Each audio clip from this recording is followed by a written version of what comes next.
This is The Hate, and you're listening to the Literati Records podcast.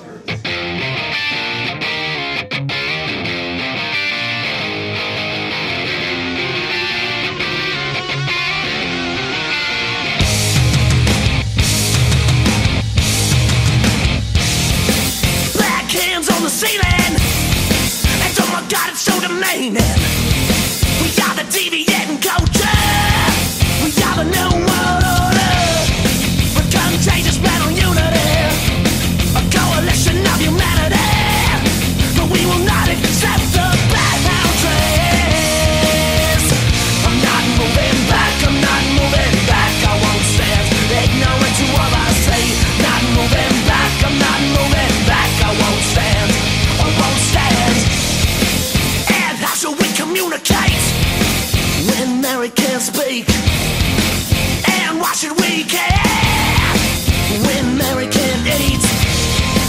And who should call the doctor when Mary still bleeds? But there's nobody, nobody.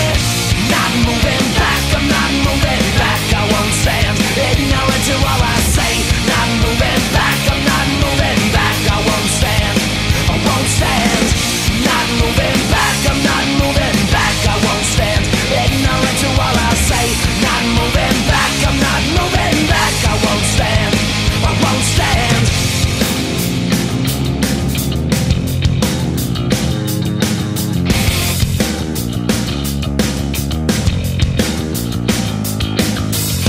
We are the authors of the future.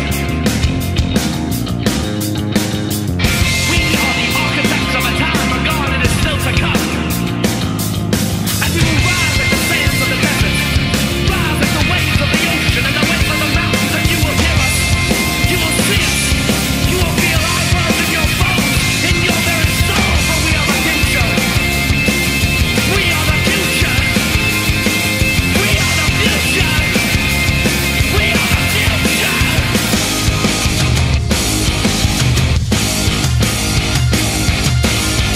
I'm not moving back, I'm not moving back. I won't stand ignorant to all I say. Not moving back, I'm not moving back. I won't stand, I won't stand. Not moving back, I'm not moving back. I won't stand ignorant to all I say. Not moving back, I'm not moving back. I won't stand, I won't stand. Why should we care when Mary can't speak? Why should we care if Mary can't eat? Who should call the doctor when Mary still bleeds? But there's nobody, nobody. You're tuned in to episode 21 of the Literati Records podcast. I'm your host, Marcus. Thanks for listening. My guests on the show today are local Denver band The Hate. Does that name get your attention? Good. As you'll find out in our interview, it's supposed to. But let me assure you, these guys couldn't be nicer and not at all interested in spreading hate speech. But that doesn't mean they don't have a message. So what is it? Well, their website states The Hate is the empowered musical voice of a youth culture that is seeking a new rebellion. With music they describe as loud, honest, and abrasive, there's little doubt their message will be heard. And with lyrics I find smart, articulate, and inspiring, there's little doubt it will be understood as well. Our opening track today was Black Hands. Later in the show we'll hear The Road and The Axe. All songs can be found on their 2012 album Authors. For a complete track listing, you can always visit our website at www.literatirecords.com. I also want to remind you that time is running out to get entered for our April giveaway, a signed copy of Talia Zedek's latest CD, Via. You can get entered by signing up for show notices on our website, www.literatirecords.com. Now, let's meet The Hate. Welcome to the show. My guests today are Dan and Mark from The Hate. How you doing, guys? Doing well, Mike. Doing real well. All right, well, an obvious question that you guys probably get a lot is, explain the name. Because listening to the music, you don't sound like a band out to spread hate speech. You probably get this question a lot. Huh? Yeah, absolutely. It's actually one of our favorite parts of the name is that one of the main purposes of having the name The Hate was to start conversations with people. And the idea with it is that we wanted to write music has sort of centered around social issues that we saw going on in our communities. And we also wanted to write songs about things happening in our own lives and sort of provide a context for that and make people pay attention to it. And we were thinking about bands that really inspired us, like The Clash and Rage Against the Machine, and sort of those bands, like, they have amazing songs and amazing messages and amazing music, but they also have amazing names and names that make you pay attention. And so we wanted a name that would bring people in, that would make us ask us a tough question, that would come up to us and like make us explain ourselves. So that's what that is, and we want to, there's a lot of issues out there that we think are important, and so hopefully with this band, we can make people listen to that message. We wanted a name that gets people to react, It's quick, short, and easy, and you don't forget it, and it invokes some sort of reaction every time, whether it's I don't like it, I hate it, I love it, that's cool, whatever, it gets a reaction. So Absolutely. Well, now, how did the band form? Well, actually, Dan and I played in a band together before for a couple years. It was called White Leather, and I remember you guys. Yeah. And when that project kind of we had lost one of our guitar players, and we were trying it as a 3-piece, and then we kind of just amicably decided to split that band up. And Dan and I decided to form The Hate right after that. And then we ended up bringing in Austin Searcy on guitar as well, he had been going to school with Dan. And we kind of UCD. Over at UCD.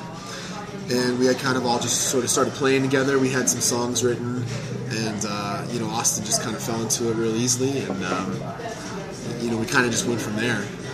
We'd been playing with a few different drummers as well, but the core right now is keeping the 3 of us. So, in the About section of your Facebook page, you state, "The Hate is the empowered musical voice of a youth culture that is seeking a new rebellion."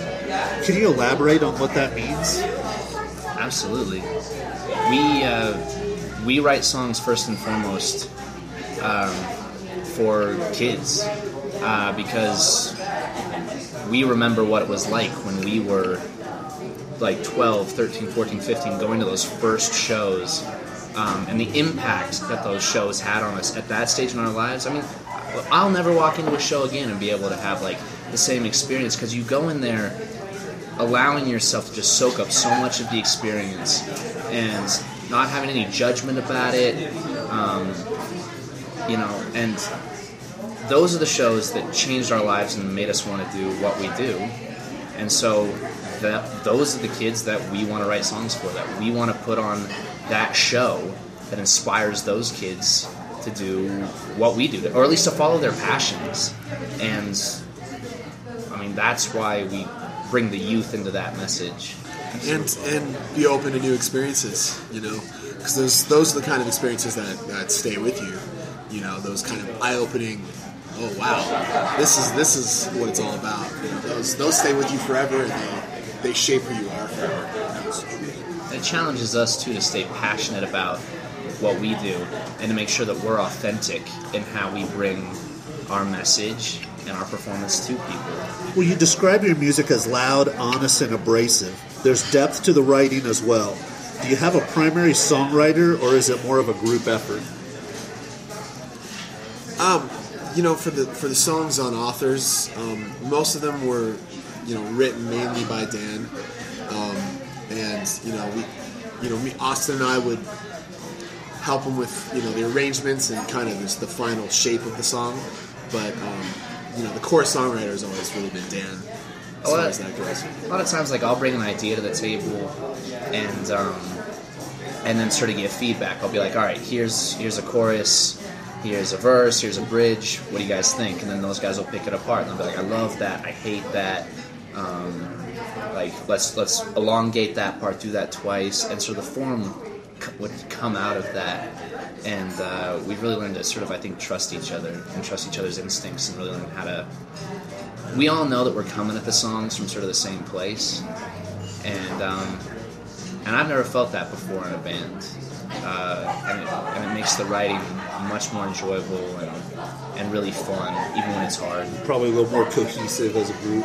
Yeah, certainly. And the more that we like get to know each other and everything. Like we get more comfortable writing together, creating new songs together. And so there's the new music is more collaborative, and there's more input from everybody. In the initial foundation of the songs and whatnot. Well, you were recently laying down some tracks at Black and Bloom's studio, correct? Yes. I guess it's safe to say you're working on a follow-up to Authors. Yes. Okay. Has the process been easier this time around? Yes. Yes. We just started working with a new drummer named Stefan Rundstrom, and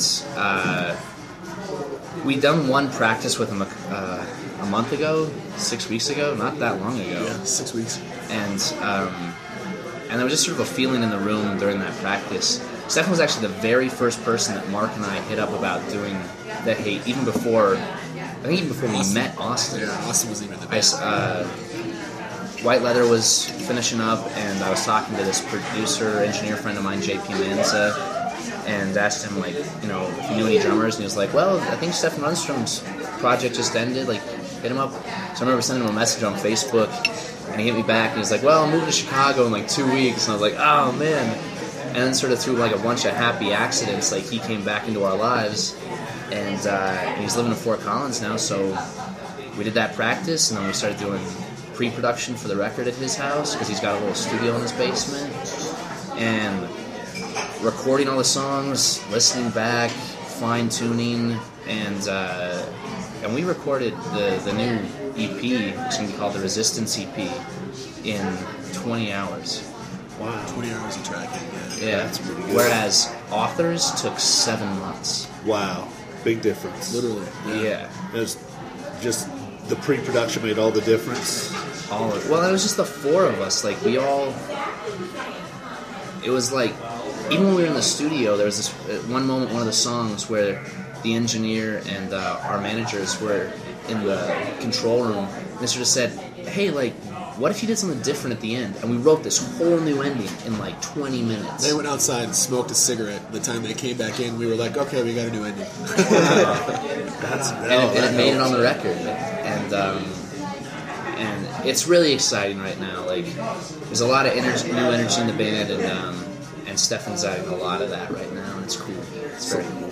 Well, do you have any tour plans after the EP is released? We were actually just talking about that today. We're looking at going out for a week to 10 days with the album release, which is probably going to happen early August. And that'll be a West Coast thing. We're mostly trying to get out to California. Yeah. Well, you'll be taking the stage this Thursday night at the High Dive for a show with Radke and Joy Subtraction. What do you hope people take away from your live show?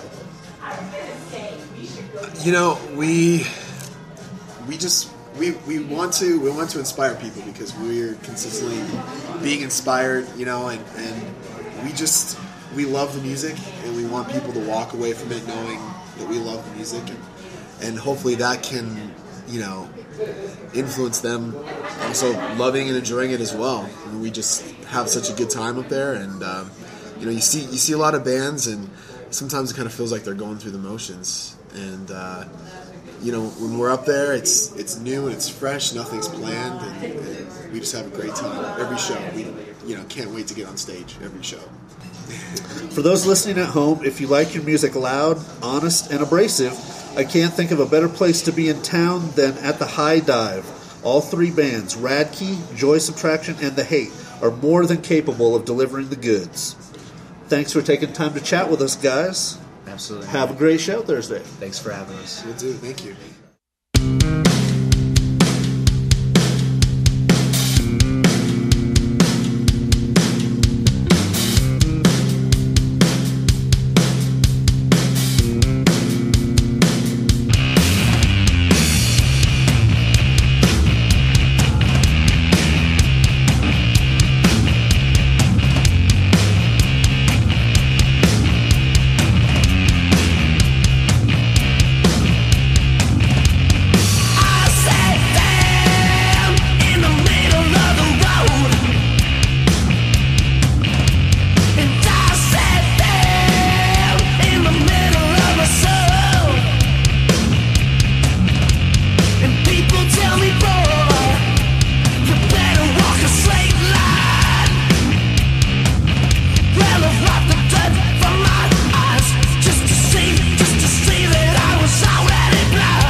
got a lady on my mind and a bottle in my hand. I'm gonna drink myself to death and then I'll do it all again. Cause every time I open up it's like original sin comes pouring out my mouth, I gotta shove it back in.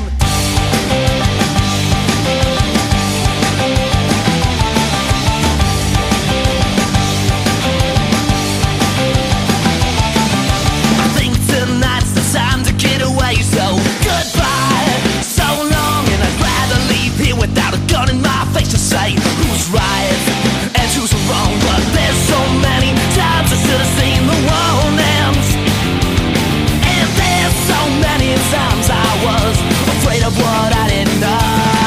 But how many days have I taken the action? How many days have I put it in my back? How many days have I taken the action? How many days have I put it in my back again?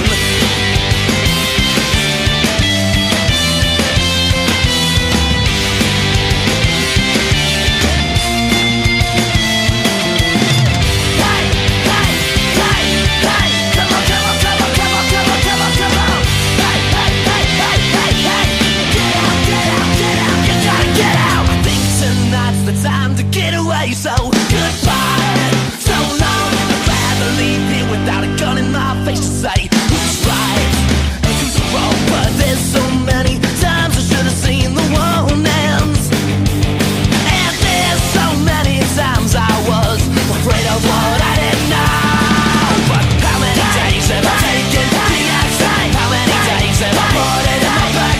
How many days have I taken the action? How many days have I put it in my back again?